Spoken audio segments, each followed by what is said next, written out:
Dahil Sunday niya na, malaba kami ni Mrs. Adio. Isang sako na labahan. Natigom yan sa isa ka Domingo. So kung kami ni si Mrs. Maigwa pa sad ka planggana kag sad ka balde. So grabe ang namon labahan mga idol.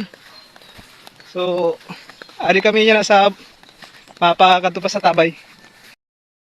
Adi na nga ni kami mga idol, nagabot na kami sa Tabay o kaya Bubon or ano man sa inyo na tawag sa inyo na ano. Adi na si Mrs. Kin-prepare nan arrange nan. Manlaba ta guys. Gin-arrange na niyan mga labahan daw, tambak. So adan duha na planggana naka-prepare na ina kag isa na balde. So adan Bubon gali. So ang kagandahan dito sa probinsya mga idol no, libre na tubig. Kung masipag ka lang magtimba, ayan. Magtimba ka, ayan ang tubig oh. So ito po yung labahan didi labahan. So may gawan didi ano, amo itong labahan. Tapos iniman para man sa inuman. So nakasiparate po yung inuman naton. Ada. May takip po yan. So amo lang mga idol.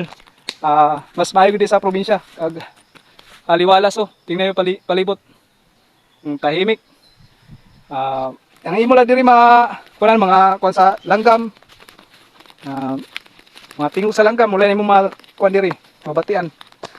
So sariwa kayo. Saka tahimik ano. Ayan si Mrs. Labahan mo na to.